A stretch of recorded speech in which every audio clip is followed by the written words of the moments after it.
Colombia विश्वविद्यालय की 2 उपाधियां प्राप्त करने के बाद भीमराव के मन में यह इच्छा पैदा हुई कि अर्थशास्त्र की अन्य समस्याओं पर प्रबंध लिखकर मुझे लंदन विश्वविद्यालय की उच्चतम उपाधि भी प्राप्त कर लेनी चाहिए।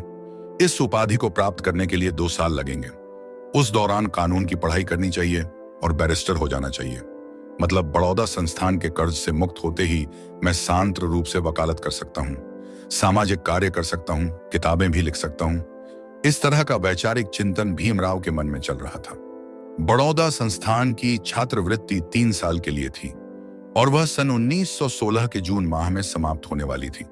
इसीलिए भीमराव ने सन 1916 के फरवरी माह में सयाजीराव महाराज को सूचना स्वरूप निवेदन किया कि यह छात्रवृत्ति और 2 साल के लिए बढ़ा दी जाए तो मैं लंदन विश्वविद्यालय में पढ़ाई करके अर्थशास्त्र की उच्चतम उपाधि प्राप्त कर सकता हूं।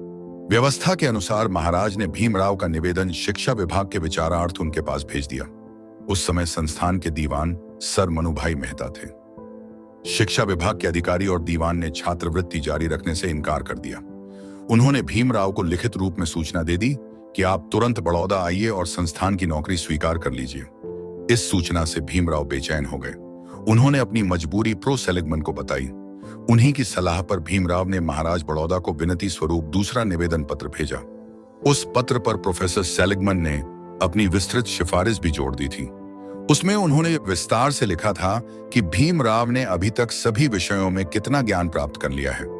यदि भीमराव को 2 साल और छात्रवृत्ति दे दी जाए तो वह निश्चित रूप से उच्चतम उपाधि को प्राप्त कर सकेगा और आपके संस्थान का नाम भी रोशन करेगा। फिर भी बड़ौदा संस्थान के शिक्षा विभाग ने और दीवान साहब ने अपना फैसला बदलने से इनकार कर दिया, किंतु सभी कागजात महाराज के पास भेज दिए गए। तब महाराज ने सभी बातों पर सोच विचार कर वह छात्रवृत्ति पहले 1 साल के लिए जारी रखने का आदेश दे दिया और दूसरे साल छात्रवृत्ति शुरू रखना या न रखना बाद में तय किया जाए, इस प्रकार का उन्होंने फैसला दे दिया।